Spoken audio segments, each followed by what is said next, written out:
Hi, everyone. Welcome to Real Talk Food Safety with Tia and Jill. We're excited to be here. Aren't we though? Gosh, Yes. look at Tia, right when we started this at the beginning of the year, and I love telling this story when I was like, we're gonna go live. And you were like every week. And look, we're on episode 49. We've done 49 live shows. That is wild. Mhm. Yeah, you're absolutely right. I was like, once a month, maybe. But you know what? This has been like, I look forward to this every single week because, I mean, sometimes we have amazing guests, sometimes Mhm. it's us, but it's like, I look forward to just having this conversation with each other, with the group that's out there. Hi, Sharon. How are you doing?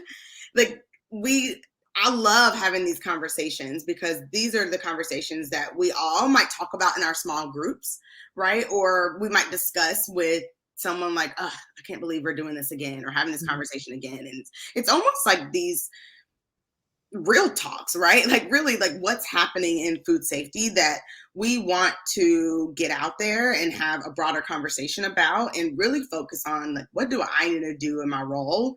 What do I need to do with my mindset, right? Mhm. To tackle these issues and heavy loads of issues that food safety professionals that we have on our shoulders every day. Mhm. But yet, as you say that, it makes me think of the women in food safety thing where it's like that we can do it. Yes. Yep. So, good morning, Sharon and Tim. It's great to have you with us today. And that actually, this has been the best part. How many people have joined us throughout the year? And even as we have been out and about at different events, how many people are like, "Oh, I watch your show all the time," and we're like, "We had no clue." Because Right. someday we'll show you behind the scenes because really it's like Tia and I are talking to ourselves and we see some comments over here come Right. in. Right. So it's not the most interactive, but it is a place where we can at least we love when you're out there and you Mhm. drop some comments in and share some different situations and learnings so that once Yeah. again together we get better together. Absolutely, absolutely. And there's plenty of times that people come up and they say they love the conversation, not just the one that Jill and I having right out Mhm. loud, but also the comments. You all adding your perspectives and what you have going through and your questions. And even as someone asks a question, someone answers in the comment, like that's the talk, right? Like that's the talk that we want. And Mhm. that's the talk that people benefit from. So we thank you for being a part of our show this whole year. And we're excited about going into 2023 with you all. We are. Sharon, thanks for the note. It's fixing to get cold down here. I was chuckling because I was admiring your palm tree that has the lights on it. Gosh, right up in Minnesota, that's not something we have are the palm trees with lights. So I'm a little jealous. Yeah, and it's cold. Like even thinking about the weather, right? Like it's cold everywhere. Yes, in Minneapolis, you guys are full of snow up there.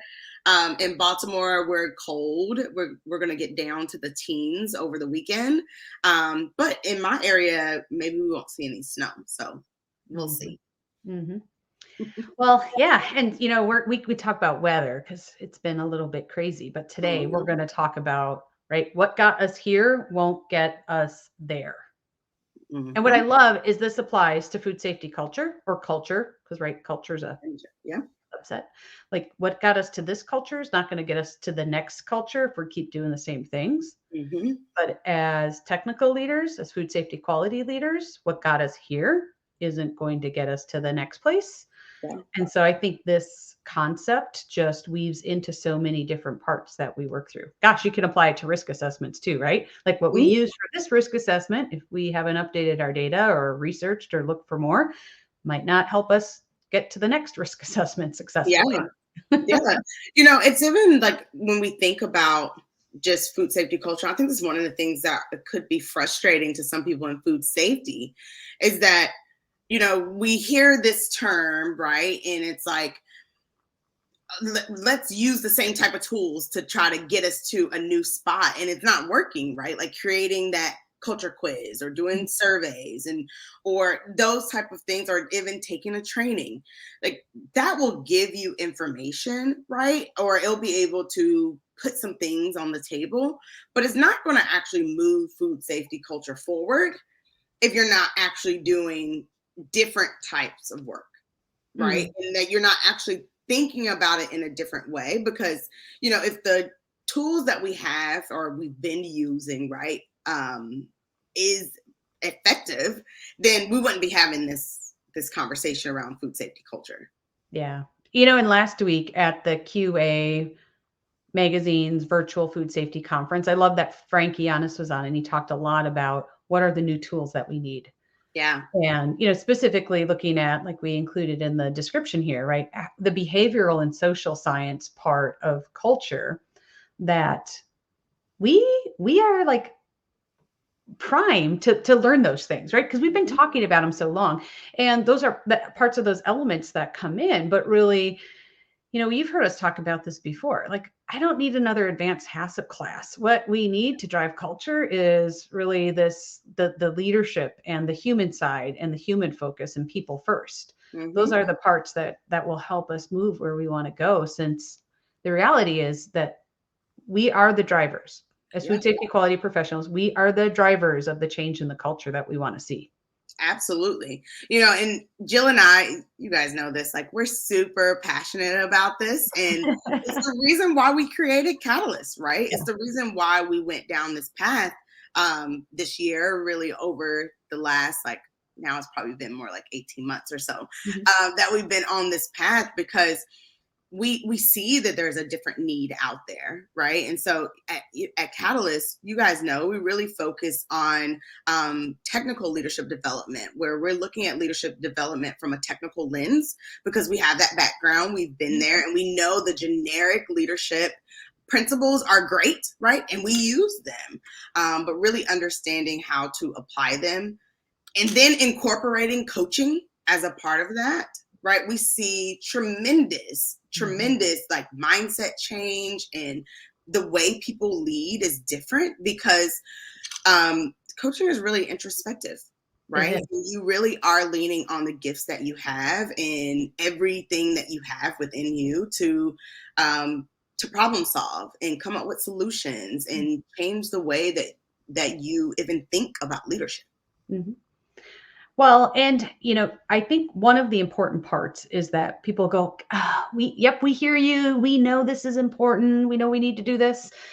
But here's something that is staggering.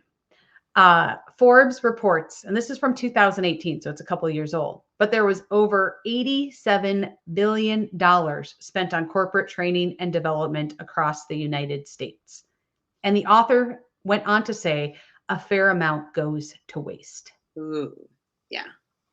Almost $88 billion. Like, I can't even imagine that, right? But like, that's how much being spent on training and development. And this guy who wrote it, right, he was a chief training officer, right? Mm-hmm. And so he even says, like, of the money that they've spent, a lot of it goes to waste, because it's not just about that training, right? It's about what happens afterwards. That's really the real problem. So I'm curious, like, as you all are listening to this, and as we dig into this a little bit more about what we should do differently to really get us to the next level, I'm kind of curious, do you feel like your training that you've done, or even development that you've done over, let's say, over the last 3 years, do you feel like that a fair amount of that has gone to waste? Or do you feel like, yes, we've used every bit of that money that put into that training, and we feel like that it did not go to waste, that we've gotten something from it? Yeah. Well, of course, the reason we're talking about this is because when we recognize that what got us here won't get us there, we need new skills. I think what we see is that in this gap, when organizations are challenged, how about when people are challenged to get the investment and support and resources from their organization? Mm-hmm. When I hear a statistic like this, I go, well, no wonder why. Right? We're already spending almost $88 billion. What do you mean it's not effective? What do you mean it's not working? Yeah. Yeah. So somehow we have to present our case and our ROI in a different light, because, or we need to demonstrate how this will be different than just that training, so that we get more out of it. Yeah, absolutely. And the way we like to talk about it at Catalyst is just the road between training and execution, Mhm. where training should exist, right? Like we all know that. And then, but we have to get to doing. So just doing one training session or a development session, even, right? Having ongoing support and ensuring that we are focusing on how are we going to execute this work? How are we going to put in the right tools in place to get the end results is important. Mhm. And a lot of times that almost $88 billion is really built on the training piece, or these are the leadership principles, not really the how do we get to executing on a Mhm. consistent basis. Yeah, I think like Claire, like you just put on, that's really where the rubber hits the road, right? The Mm-hmm. hands on, like when we're doing this work, well, one, are we doing the work? And Mm-hmm. as we're practicing, are we getting some type of, I'm going to say, feedback to help us understand, like, is it actually effective? Right. Because And as do you humans, we will revert back to what we know right. versus the new behavior. Right. Exactly. Yeah. Exactly. It's that feedback, but it's also it's accountability. Mhm. It's pivoting, right? So we talk about all the time with clients on, this is how we're starting the process. But we have these points where we're getting feedback, where we're talking with the team, where we might say we need to pivot and do something different. I mean, we've done that with some clients on, okay, it makes sense. We're meeting X amount of times. Let's change the way we meet. Let's change what we talk about. Let's change these things because now we've been connecting for X amount of time. Mhm. And so now it looks different. And I think a lot of people kind of sit into the space of, okay, we're going to do this training once a year. Mhm. And that's when we're going to touch base and we don't even talk about it for the rest of the year. And Yeah. then we're surprised that people forget Mhm. or Yeah. And I think, they're not doing it. yeah, right. One of the phrases that we hear is used out in the L&D community, learning and development, is spray and pray, which Yes. I thought was so funny, right? Like we're going to like spray information from the fire hose out to a group of people and hope and pray that they pick it up. Mm-hmm. Isn't that funny? Yeah. Yeah. You know what? I remember having a conversation with someone around doing strategy sessions. And I was actually talking to this person about our boot camp. And for people that know our boot camp, which we have one coming up in January, January 26th, but our boot camp is 14 weeks. And so I was talking to this person about boot camp being over time and how we have these accountability pieces. And she said to me that, yes, that makes sense because we've been through a strategy session, a 1-day strategy session. And what do we have to, other than spending, X amount of dollars on the strategy session? That's the only thing we can say from it Yeah. because we had the session, we did what we were supposed to do during the session, and then it just sits there. Hmm. We don't do it. We don't do anything. So that's the process of, I'm just going to spray this knowledge to you, right? Now you know what your strategy is. We've done the whole workshop thing. And then we're just going to kind of pray that the organization moves on with it. Hmm. And we all know, I mean, just human behavior, right? We all know that people aren't going to pick up and just change overnight because they sat through a session. No, and we know the forgetting curve is real. Mm-hmm. Like, right, like that there is data, it is out there, just go look it up, right? Mm-hmm. Forgetting curve is real. After one, like even after a day, we've forgotten like what is it? 70% of what we learned the day before. Yeah. I don't even remember the exact number, but it's drastic. Within like a week, it's hardly anything. Right. Yeah. So I think Tim and Sharon, what you talk about, kind of that reinforcement, like that's right. That's the important part of when we talk about the learning and development, especially when we talk about culture, because human behaviors, if we don't reinforce the behaviors that we want or that we need to be seen, that like it's just going to fall off. Right. And Exactly. so how do we even do that multiple times so that when we talk about was it worth investing into this type of development to have new tools, Mm-hmm. are we getting a positive ROI? Mm-hmm. And that might even look different, right? Because the Yeah. ROI, we talked about this last week, the ROI on that we use for equipment or software Mm-hmm. or, line change at some other different things, right? Or Yeah. even new products sometimes. that calculation is going to look very, very different than an ROI for human behavior. Yeah, absolutely. And And I I'm not think just going to swap out we're not just swapping like out brains and then hope dropping a new one in that drives the right behavior. We right. look for like a new packaging piece of equipment or something. Right, exactly. But that's because human behavior is ever changing and it really is ongoing. So, I like the analogy as we were prepping for this LinkedIn Live, Jill used an amazing analogy of like, it's like buying a car, but not the tires. So That's it's what we like do with training, right? Like right. I buy the training, but I don't do the rest. I don't do the rest. And then like when you think about this car analogy, like you have to buy the tires, right, to get the car going, but then you have to maintenance the tires. Mhm. And you have to maintenance the tires at a frequency. And it's not really a one-time check and done, even though it shouldn't be a one-time check and done on your tires. It's really an ongoing maintenance of your car. So when you think about human behaviors and just human psychology and all the pieces of being a human being and change management, you have to have this ongoing touch point, very similar to what Tim, you and Sharon are talking about. Like you have to have this ongoing touch point to ensure that these principles are staying with the person, that these actions are staying until they become a way of doing work. And even then you have to go back and check and make sure that people are staying the course. That's when that's when you see true culture change. Yeah. And especially as we consider, you've heard us talk more than once about the Mercer lifestyle report that came out, where they talk about the entire workforce, right? It's shifting, and part of that's generational, but a lot of it's driven by culture and other things. We're going from that loyalty contract to the lifestyle contract. Yeah. And in lifestyle, people want experiences. People look for well-being. And so just training doesn't help us reach the lifestyle Right, contract. exactly. Exactly. That was loyalty. Back here on loyalty, I will just learn and then hold me accountable to do. But over here in lifestyle, people, we want more. We want more connection. We want more purpose. We want more, not just the why behind it, right? There's much more behind this. Right, exactly. We want to tap into our gifts. We want others to help us tap into our gifts and recognize those. Right, Right? exactly. Because that shows that we matter at work. And that's part of Yeah. the whole culture and engagement side. Yeah, and that's really what, like you said, the basis of where people are moving to when it comes to culture.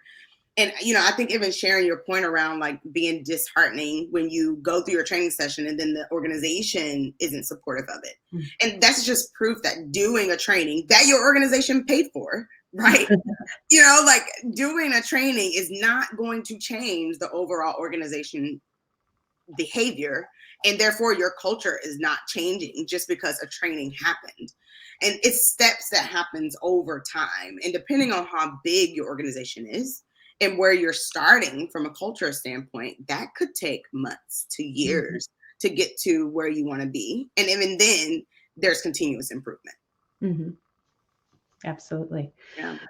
Well, and even as we think about so we'll share some of these links as well, but how do we even advocate for ourselves or others on our team to get the type of development that we know is actually going to be effective to help us move forward where we want to go? Yeah. And today we pulled out a whole bunch of stats, but I find it amazing that the Association for Talent Development says that companies that offer comprehensive training programs have a 218% higher income per employee than a company without a formalized training program. That's another one where I go, that's amazing. Like if we think about this investment still, like, because we always talk about like, can we pay? Does it pay to not train? Can we afford to train people? Sorry, Right. I didn't get that one out very well. Can we afford to train people? And the argument, right, is always, how can we afford not to?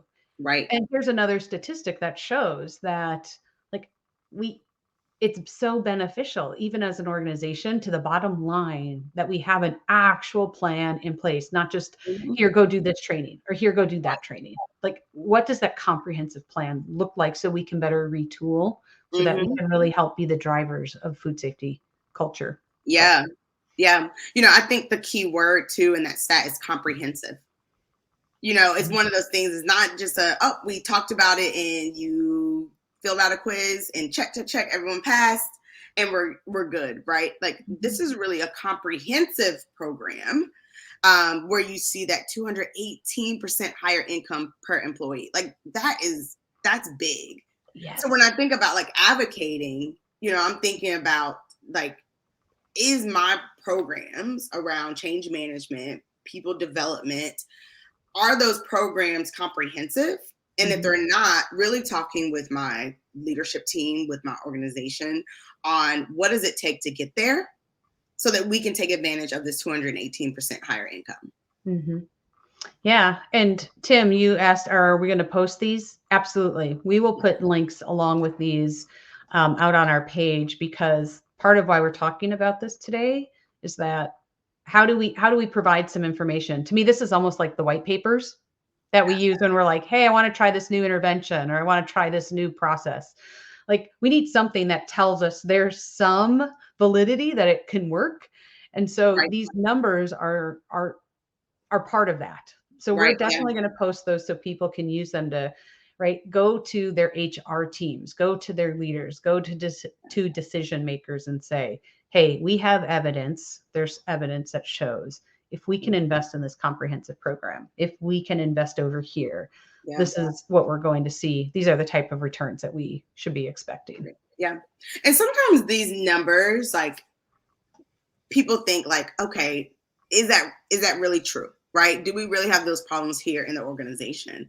I say like, as you present this information to your organization, also call out opportunities that if you had better leadership in this area, or if you had teams that really understood and were held accountable on a food safety culture we want to be, even thinking about food safety culture, right? You can enter here, that people would make a better decision where we wouldn't have that type of waste, production waste. We wouldn't have to do these additional trainings through the year. So that's additional time that you're spent on training people.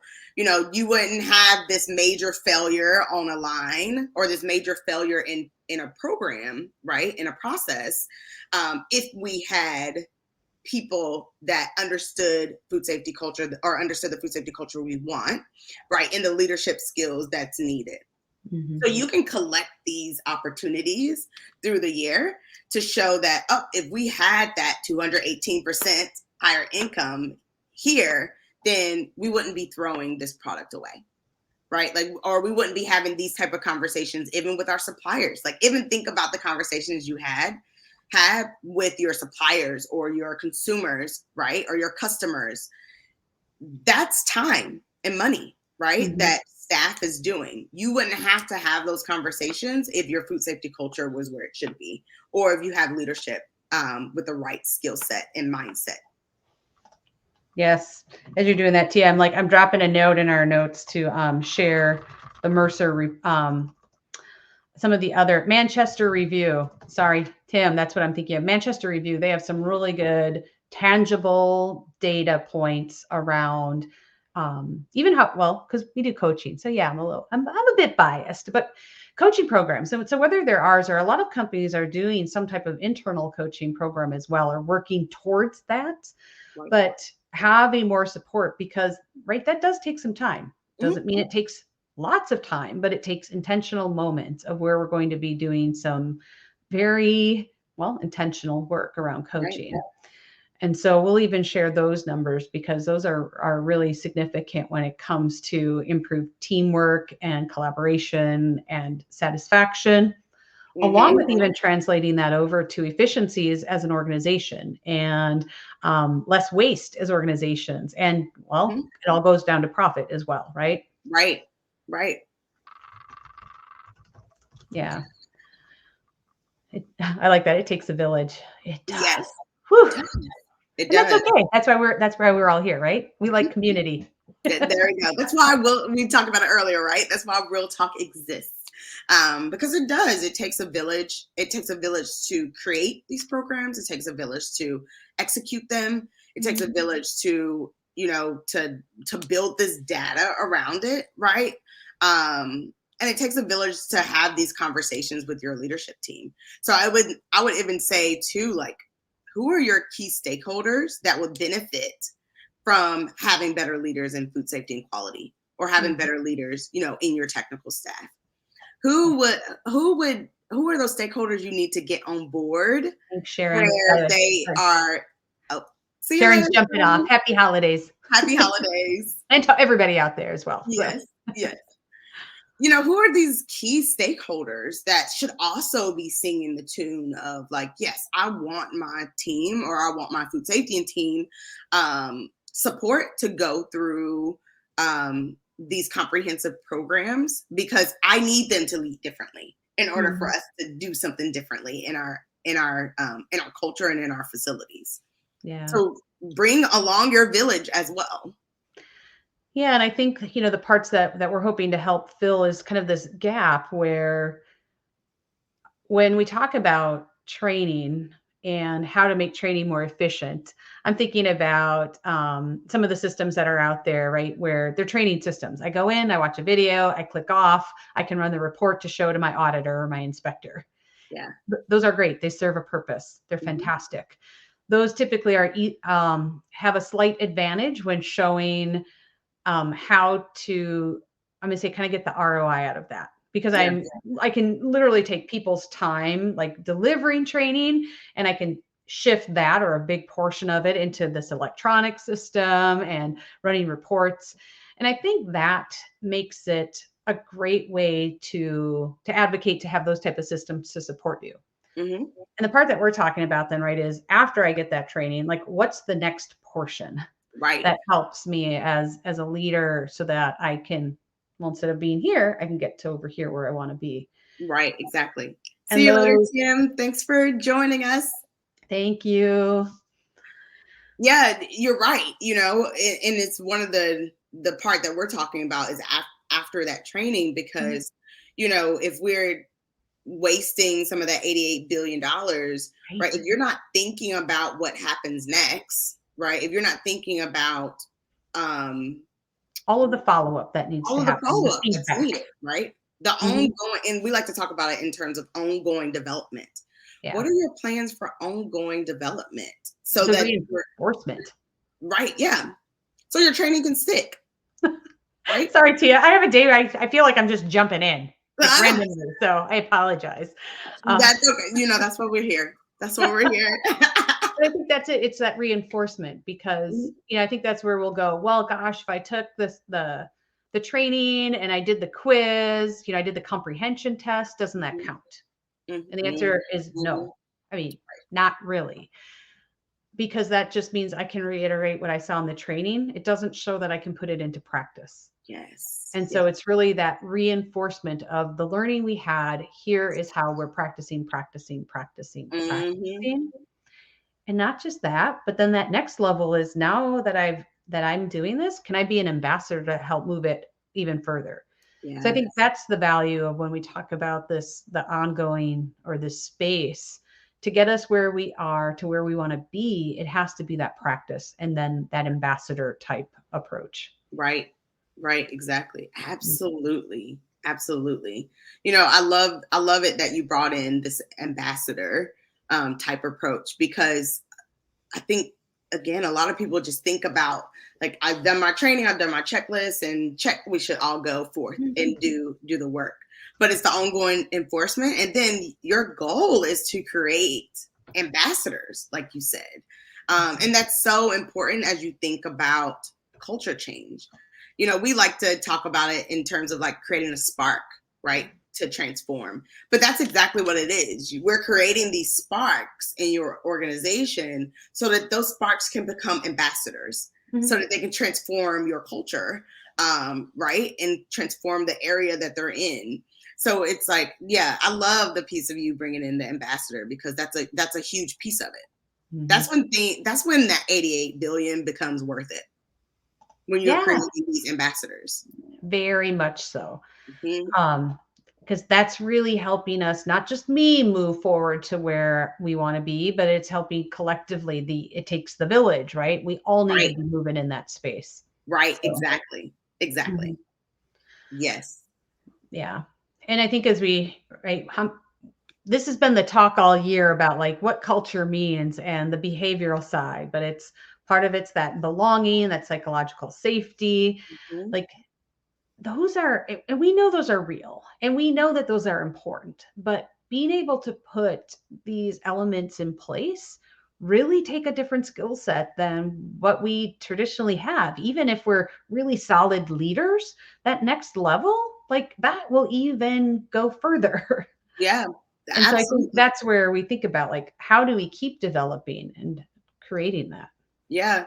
It's one of the reasons we structure our programs in the way that we do is because, and why we focus specifically on technical people is Mhm. because what have gotten us into this technical expert space, it's not going to really help us when we think about changing culture or building a sustainable culture, because like you said, it takes a different skill set. Mhm. So we have to find those tools, right? And we have to work with people that have those tools or can help me develop those tools in order for me to grow into this technical leader space that we need to be in from a food safety standpoint. Like we have to be in, we have to step into in order to push our food safety culture forward.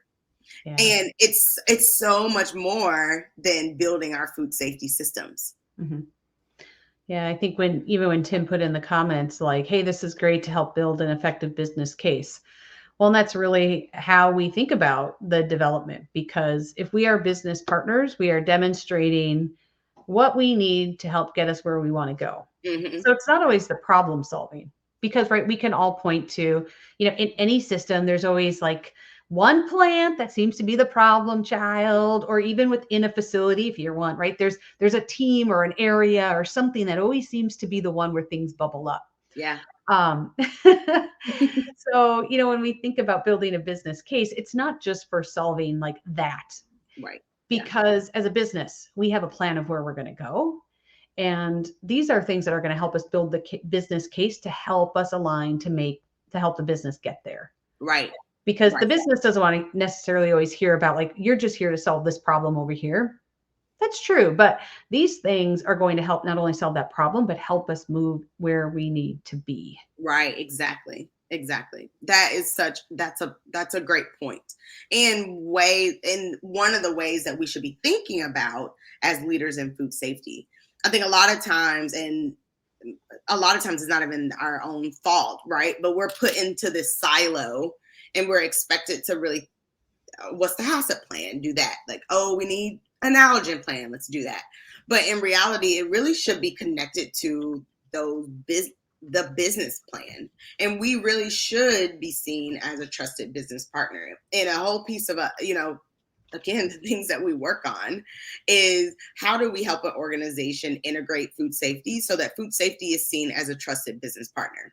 That's when you start seeing movement in your culture. And ultimately, that's what we're talking about, right? That food safety is this trusted business partner in helping to provide direction for the organization as it grows and expands and do whatever the organization really wants to do. Hmm. Very much so. Yeah. Yeah. Yeah.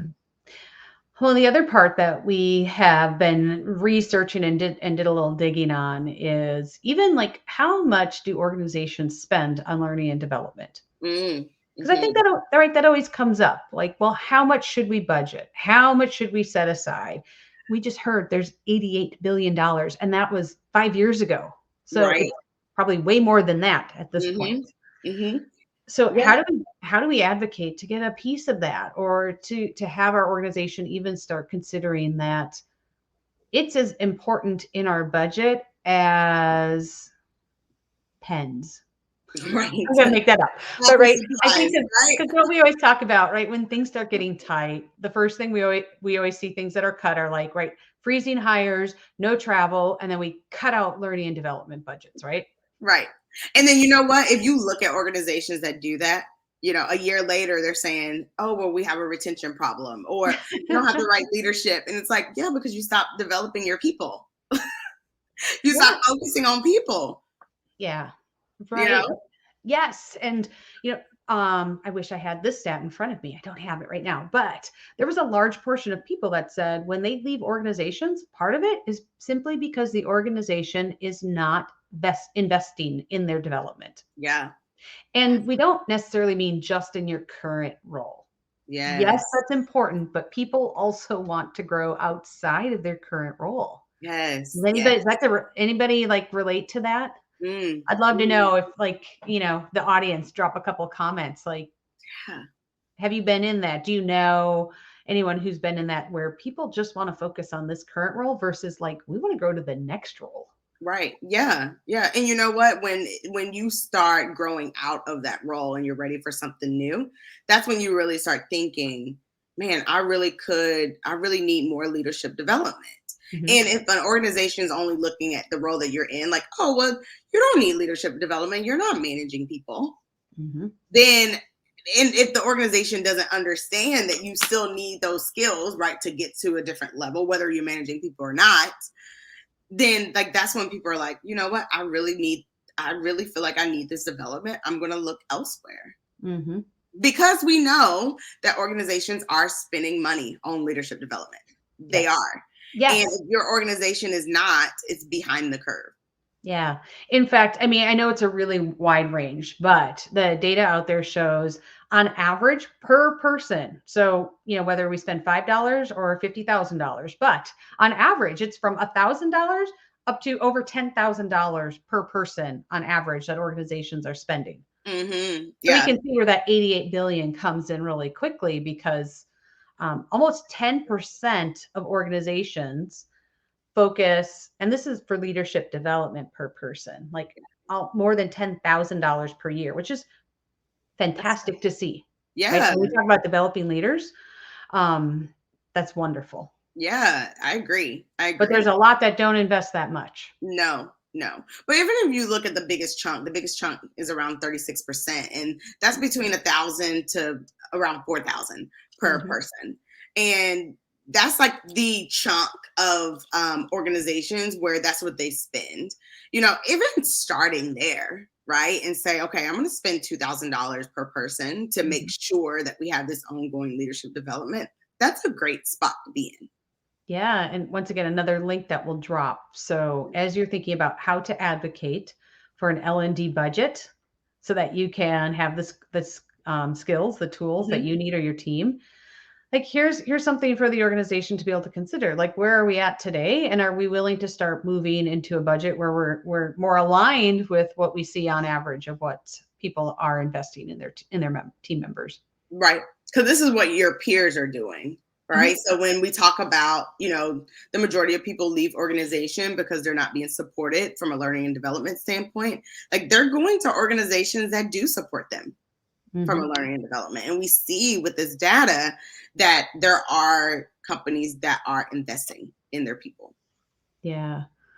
And I think the another factor to consider when we think about what gets us here to over here is that a lot of times in food safety and quality, a lot of those roles tend to fall in what I'm going to classify as the middle manager area. Mm, hmm. Right. And so we know that's already an area that seems to like it's kind of like the leapfrog. Yeah. um, that there's a lot that happens at top leadership levels when it comes to support and focus because Hmm. we want to make sure that we're aligned with leaders and we have a vision and that there's trust in where the organization's going. Yeah. And then there's always a lot of focus right on frontline team members. Like, are they engaged? Do they feel empowered? And that both fantastic. But Yeah. sometimes we often see, and there's a lot of data out there that shows that we often leapfrog over our middle manager group, Hmm. and they're the ones who really feel the squeeze, Yeah. Yeah. We did right? an episode on it. Um, maybe we'll link in that episode, but we did an episode on that middle manager squeeze, right? And that's really, it's funny because it, that person has the most weight, right? Because Mhm. it's getting direction and you should have strategy, but you also have to execute, and you have two different groups of people telling you things, right, that you need to manage. So it's one of the hardest roles, but it's also the role that the organization lean on to see if you can be a broader leader for the organization. It's Yeah. almost like man, you're going to survive or you're not, in this role. And we kind of put people there, but not give them the type of development that they need to be successful in that role. Mhm. And I should dig further because I know in some of this data that we have already, they talk a little, that there's executive coaching has been a thing for a long time. And there's a bigger focus now on manager and supervisory training. So more kind of front line. But I need to dig a little more and understand kind of what more we see here in the middle manager area. But Mm-hmm. I think even what we've found so far kind of focuses on the tails. And so Yeah. really we hope this data helps you kind of give a new perspective to the organization on like how can we help focus on getting the support for your teams as the drivers of food safety Right. culture. Yeah. And help sort of explain why the organization might even see your middle managers leaving more often or not performing as well as you think that they should. Mm-hmm. Because just think about if you have been a middle manager or someone that's in the middle manager role, like people are leaving the organization, so there's a retention issue. And Yeah, right. 2.5 times greater than the industry. Managers in the food area leave 2.5 times more mm-hmm. than any other area than the Mm-hmm. industry average. Yeah, absolutely. Mm-hmm. I just think on how the conversations that we have for middle managers, especially middle managers that's not doing well, right? And we think back and say, well, did we really give them all the tools to be successful? And a lot of times we did not give them the tools to be successful. And maybe a lot of it is assumptions. Well, I assume this person will have this skill set, or we play a lot of ifs. If this person had this skill set, then they would have been successful. If the fact that they have half their team missing and they could still survive it, they will be they'll be great. But in reality, those things can shake you up as a leader. And that that's that load, right? It's that load on that middle manager that if it's not a perfect scenario, then anyone could fail if they don't have the right tools. Yeah. And I would say we see that happening because of that 2.5 times higher turnover rate, right? People are leaving. And so the people who then stay end up really shifting into more of a survival mode. Yeah. They're like, how do I just make it through today? And we also know that that creates a whole host of different things. Like if I'm in survival mode, I'm only concerned about getting this done. I'm not able to look up and see the broader picture. I'm typically not feeling as engaged and empowered because I am solely in survival. That is like I'm out in the jungle and I just need to find food. Right. Like I could care less about clothes right now. I just right. It's true. Clothes is a luxury. Exactly. We want our middle managers to feel more than that, right? Right. And imagine what that does to your culture. Yeah. Right? Like if someone's in survivor mode, like what does that do to your culture? It's definitely not pushing it in the direction you want it to go in. And those people actually do become ambassadors for your company. So what are they telling their peers, right? What are they telling people that, oh, I see that your company has a role open? What do you tell them? Yeah. And so I think it all comes back to like helping advocate differently for our comprehensive learning and development plans, right? Yes. Hopefully you all see the theme here, right? Like right. we want to help you do that. And once again, yes, we have programs to help this, but it's because we've been there. Like we understand that by just having that extra support, by learning some of these new skills, they can really make a big difference when we are given that opportunity and to be able to practice them. Yeah, absolutely. It's one of the reasons why we provide ongoing development and not a one and done. Right. And that our programs are built in a way that we partner with organizations to give them what they need over time, because like you said, we've been there. We know that it's needed. And we know that companies who do it see a higher return on investment. They see higher margins, right? They see higher income. We see that. And then when you partner it with coaching, right? Yeah. And once again, there's data on that. Yeah. I mean, even the profit margin, I've seen things from 21 to like 24%, Hmm. higher profit for organizations that invest in people. Hmm. So, Yeah. And we know that's the way that's what people are expecting. And mhm, that's where the industries are moving, because of the Mercer report, right? And the work that they have done around looking, their report, which we kind of talked about. I believe we've already shared it, but mhm, we'll share it again if we haven't. Um, but the Mercer report that they did, the 2022 Inside Employees' Minds, that's exactly what they picked up on, is that moving into this lifestyle contract, people value or want to stay with companies who value their well-being. mhm. Yeah, absolutely. And so, didn't they say the companies that will win the war on talent are the Hmm. ones that will fill the gap of unmet needs for their team members? Absolutely. So Absolutely. if we're looking to attract and retain team members and have them engaged, then how are you going to win the war on talent? Exactly. If you're looking to build your food safety culture, Mhm, how are you going to win that war? mhm. Right. And I think the investment part is important Hmm. because, and I'm going to say this because I think it's like when you buy the car, right? Like if you have, you know, $5 to buy a car, then you can just conjure up a picture of that type of car you're going to get. It Right. may not be moving you too far. So I have to think about, who do I all need to take with me in this vehicle and how far are we going to go together? Right. Exactly. Because, right, if I want to take people with me and I want to go far, I'm going to probably need like a nice coach bus. Right. Right. Yeah. And so, right, the investment is different. And I say that because I think one of the things that we run into is, right, is just that Mhm. investment part, right? It Yeah. costs money. Yeah. And but that's also showing people that they're adding value Yeah. and that what we're doing is valuable. So Mhm. we want them to be part of it. Right. Right. Yeah. Exactly. Exactly. Yeah. I'm loving the car analogies. I Because don't know where I'm coming up with these today. I know, but they're so good, because it's true. Like, even as we think about, like, earlier this year, we were buying a car, and we were thinking through, like, do we want a car that's just going to travel us around, Baltimore, or are we looking for a car that's going to take us on road trips? That's a difference of investment, right? Like, Mhm. it could be. So it's one of those things that you think about. Yeah, like, where are you trying to take these people, right? Like, where are you trying Mhm. to take your organization? How do you want to grow over the next 5 years, over the next 10 years? And how do Mhm. you make sure that you are taking care of your people in that process? Because Mhm. that's what's going to get you there.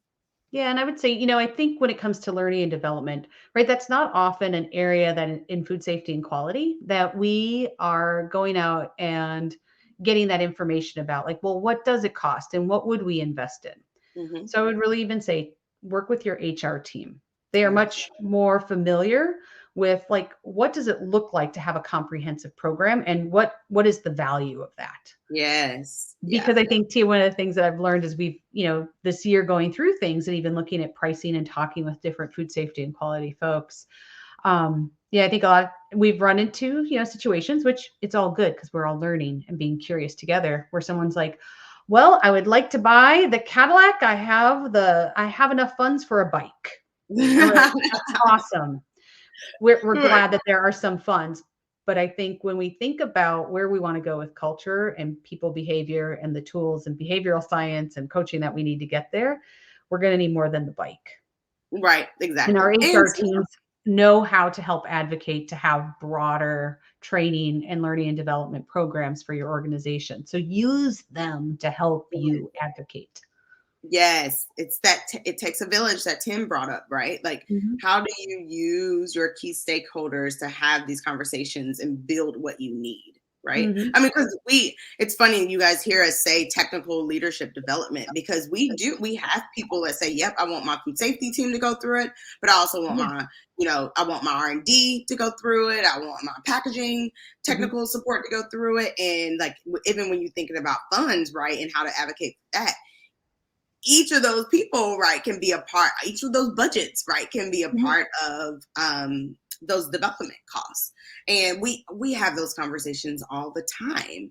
And sometimes it's us suggesting those things. Sometimes it's our client saying, hey, like, can we add more people? Because, you know, they also would like to include this in their budget, Yeah. and have it be a part of their development. So Mm. it takes a village. Use your key stakeholders. It does. And how many times do we tell people like, don't sell yourself short. Like you are worth the investment. Hmm. And oftentimes I think we actually kind of go, oh gosh, I don't know. That seems like a lot of money. When really for our organization, once again, our HR team or other decision makers may have a broader scope to be able to go, no, that actually fits right in the middle of what we've been talking about. Yeah. Or gosh, maybe that's even on the low end, or maybe it is on the high end, but we're looking at the value it brings, not just like the one-time price. Right, exactly. And I will say too, sometimes in food safety and quality, we sell ourselves short. We Where do. there's been times, like especially being, when I was new to budgeting, I'll be like, maybe $2,000, and you talk with your counterparts and like, what? You have that in your budget? Well, Mhm. I'm going to put that in my budget, right? To help with my people, and it's something where we just sell ourselves short when we Mhm. really again should be looping other people in, and really advocating that food safety and quality, we're also trusted business partners. And we Mhm. also need to be developed, so that we can continue having these conversations and continue to lead our organization. Yeah, which I think goes great into we will definitely drop a link for this as well. Mhm. In January, we're going to host a webinar on how to be a more impactful FSQ leader in 2023. Yes. Right. So we are going to dive into some of these areas even further Mhm. so that once again, you've got the right, like you walk away with a plan on how to help advocate to be more impactful in your role or for others. Absolutely. And we're having the webinar during our regular scheduled Real Talk. It's actually a special Real Talk that we hope to do this through the year in 2023. But you have to register differently. It's not going to be on LinkedIn, it's actually going to be on Zoom. So Yes. please register for the webinar. We're excited for our first special edition Real Talk, right? Yeah. Especially because we'll be on Zoom. So that gives us the ability to have true two-way interaction. Yes, yes. And that's one of the things that we love most about what we do Hmm. and involving everybody. So we'll definitely put a link in the notes here so that you can get in there and register and share it with others who can and should be a part of it. Yeah, absolutely. Yeah. And as we conclude, we've talked a lot about how to advocate. We have some stats. Mhm. We're going to share some stats. But if you are looking for, like, how do I put my people first? How do I develop Mhm. my team? Like, we have the funds. We're ready. We're ready for this. Like, what do I do? We have our technical leader boot camp coming up in January. Mhm. It starts January 26th. There are still spots available. Mhm. And we talk about these things, right? Like, we talk about, how to be a better leader, how mindset, workload capacity, how to build relationships. We talk Yeah. about all these things, Mhm. and really self-awareness, right? Introspection on how to shift your mindset, how to be that better leader, how to be really that better human for your organization. Yeah, and I would say, that's all part of the design curriculum that we have. So Hmm. not only is it that we talk about it, but right there's definitely curriculum and stats and worksheets and other support information to help you help your team. But we also have I'm going to say kind of some like um, tools, right? Yeah. Like you hear us talk a lot about workload capacity. Yeah. Believe me, we're doing workload capacity. Hmm. Yes. One of the most effective tools we should all be using, and I know I shouldn't say should, but you should be using Right. it. Um, so absolutely, if you are ready to kick 2023 off, and you already know, come join us. Yeah. We've got a great group already signed up, and of course, like Tia said, we've got a few more spots open, and so we welcome you. We do. We Yep. absolutely do. So if you're looking for that, join us on our website. You can sign up directly there or reach out to us because, different companies have different type of setups, and we're Mhm. happy to work with you and your group on how many you want to sign up, because you can sign your whole team up. Yeah. You can get a part of boot camp. Yeah. Absolutely. And as we kind of wrap up, this is our last live for the year. We recognize that next year or next year, well, next week, kind of that it's in that limbo between kind of all of the holidays. And we really, want you to have some time to kind of recharge, reconnect, do you. We're going Hmm. to do the same next week. Yes. So we are going to share a replay of a fantastic Real Talk with Annie Ellerman. If you didn't catch it the first time, you're definitely going to want to catch it when the link comes out, because she talks all about this transition from individual contributor to manager, Hmm. and it's a fantastic show. Yes. So we're happy to reshare that with you. And you can catch all of our Real Talks on our YouTube channel. Mhm. Um, Feel free to subscribe and turn on your notifications and join us there. Absolutely. So we wish you all the happiest of holidays. We do. And we look forward to seeing you each in the new year in 2023. Yes. Yes. It will be a new year, new us. Yes. Well, All right. say not necessarily new us. You're going to still have us. How about that? Absolutely. Absolutely. We always say. But you know what? One thing that I am thinking about is my word for 2023. Mm. So if you all are like me and you have words of the year, add in the comments what word is representative of your year that you are hoping for in 2023. Because I'm looking for some ideas. Oh, I was going to say maybe that's what we kick off the first real talk of next year with, like setting that word. Ooh, I like that. 'Cause that Okay. is all about setting intention for the year, isn't it? Absolutely. Absolutely. So Oh, I like that topic. That's what we'll do then. perfect. All All right. right. Well, thank you so much for being here. We so appreciate each one of you showing up for you, for us, for everybody in this community. Thank Yes. you. Happy holidays, and we will see you in the new year. Bye bye.